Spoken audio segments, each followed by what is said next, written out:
Olá, meus queridos. Muito boa tarde para vocês. Como vocês estão? Todo mundo bem?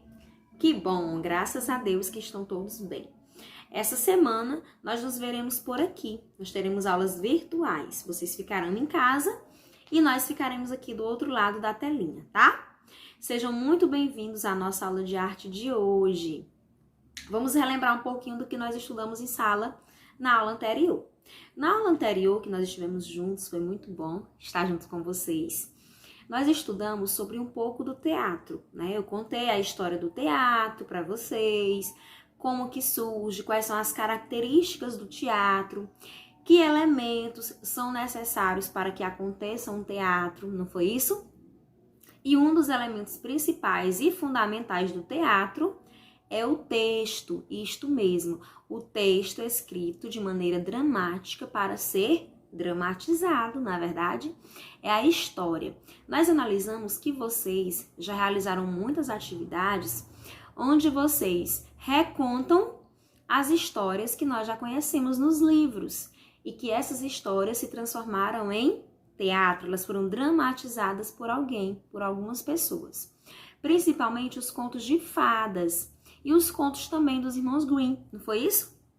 Então, quando há um texto, esse texto que foi escrito, ele precisa ter um foco narrativo, não é verdade? O que é foco narrativo?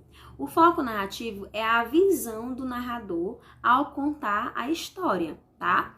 Então, o foco narrativo ele pode ser em primeira pessoa, como nós já vimos, quando eu conto a história que aconteceu comigo, então eu vou narrar sempre na primeira pessoa, do singular que é eu, ou do plural que é nós. Então, nós fomos viajar para Paris, olha que legal, na verdade. Quando eu digo isso, eu estou me incluindo, estou falando na primeira pessoa do plural, tá? Quando eu digo eles foram viajar para Paris, eu estou falando em terceira pessoa, tá? Então, nós temos dois focos narrativos, primeira pessoa, segunda pessoa. E esse foco narrativo, ele também serve como base para a história inteira, tá?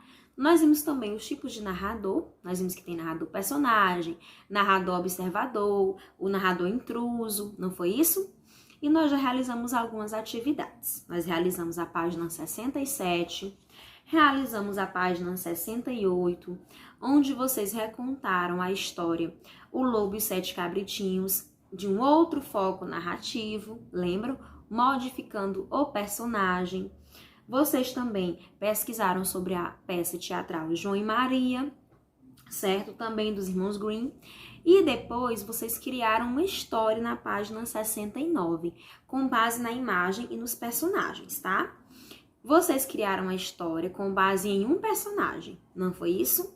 Depois a gente recriou essa história modificando o personagem. Porque se eu mudo o personagem, eu mudo a visão, né? Eu posso mudar o conteúdo da história, o conteúdo do texto, tá bom? Nós sabemos que cada um tem uma visão diferente.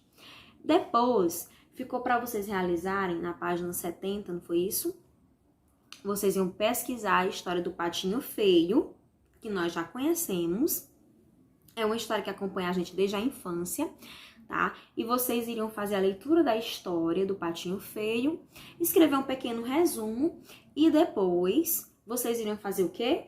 Uma reescrita da narrativa, né? A gente ia contar a história de uma maneira diferente. Que maneira diferente é essa, professora? Ao invés de a gente dizer o Patinho Feio, nós iríamos escrever a história com o título O Patinho Bonito. Então, nós íamos mudar, né, totalmente o conteúdo da história, uma outra perspectiva, né? A gente vê no começo da história ele sempre como feio, excluído. E já pensou se ele fosse o patinho bonito? Aquele mais cobiçado, né? Que todo mundo queria ficar perto, todo mundo queria estar junto.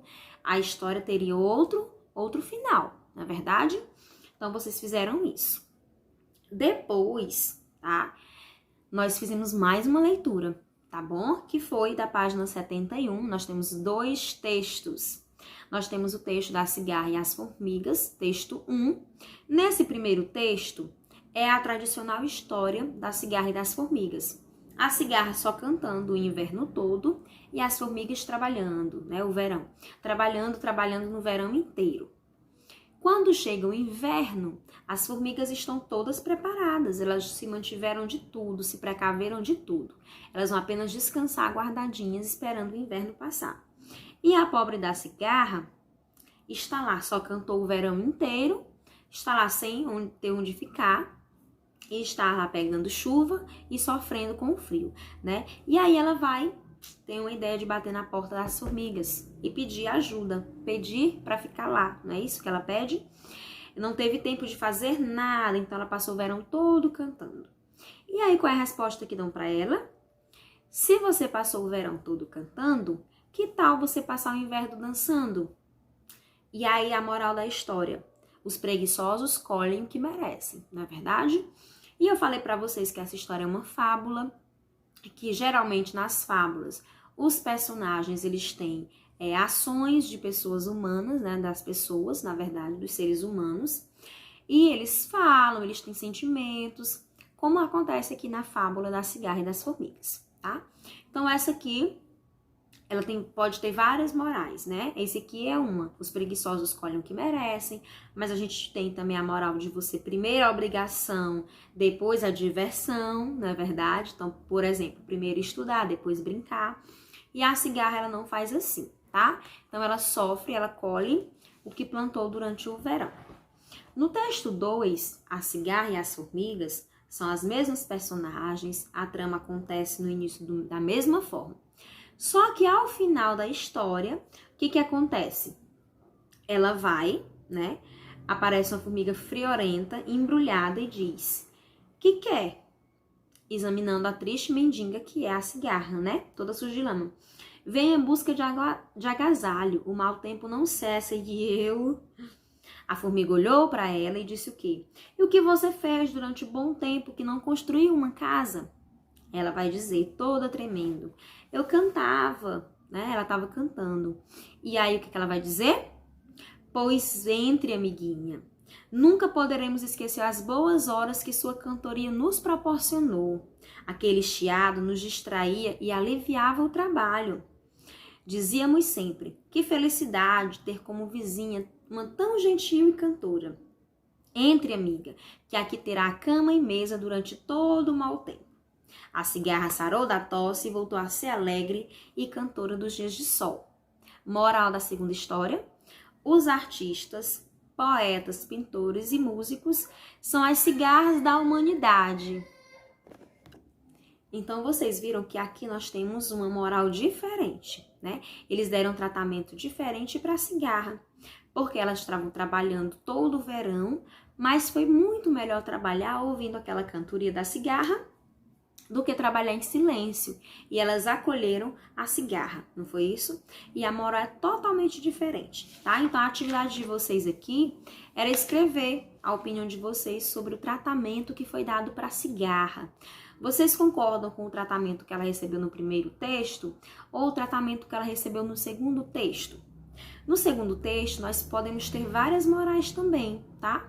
Aqui falam que os artistas, eles são as cigarras da humanidade, porque eles alegram a nossa vida, tornam tudo mais lindo.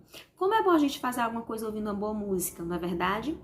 Mas a gente poderia pague o mal com o bem, se eles vissem que a cigarra não estava trabalhando, mas eles tiveram outra visão da cigarra, né? Ela estava fazendo o trabalho dela. O trabalho dela é cantar durante o verão para alegrar a natureza, certo?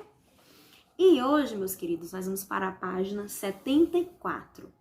Na página 74, nós temos mais uma leitura. Sei que vocês estão achando assim, poxa, teatro eu só tô lendo. É porque nós estamos trabalhando foco narrativo, para vocês compreenderem como que uma história ela pode ter inúmeras versões e pode ser contada a partir de várias visões e dos diferentes personagens, tá?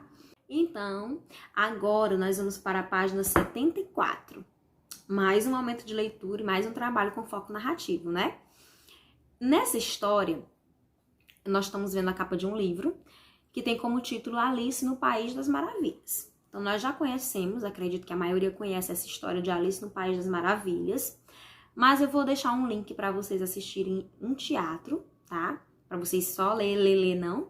Vocês vão assistir a um teatro que conta a história de Alice no País das Maravilhas, tá bom? Depois que vocês assistirem a este teatro, que eu vou deixar o link, vocês vão voltar aqui no livro para realizar a atividade, tá? Quando a gente olha para a capa do livro, que o título é Alice no País das Maravilhas, a gente já identifica que o personagem principal é quem? A Alice. Mas já pensou se o personagem principal não fosse a Alice, fosse outro personagem que aparece na história? É isso que você vai fazer. Vocês vão escrever um outro título para essa história, sendo que o personagem principal será outra pessoa ou outra coisa, não será a Alice, tá? Depois que você escrever um título com o nome do personagem principal na sua visão, você vai contar uma história. Contar a história desse personagem principal no País das Maravilhas, tá bom? E em sala de aula, na próxima semana, nós vamos contar as nossas histórias e dividir com os colegas, tá bom? O que vocês vão fazer? Vocês vão mudar o foco narrativo, vocês vão mudar o personagem principal, tá bom, meus amores? E vocês vão ver que a história pode ter outro desenrolar, mudando o personagem. Espero que vocês tenham compreendido a nossa atividade de hoje, mas qualquer dúvida, lembrem-se, podem me perguntar, estarei disponível para tirar as dúvidas de vocês, meus queridos. Beijo e até a nossa próxima aula. E assistam o link do vídeo que eu vou deixar para vocês.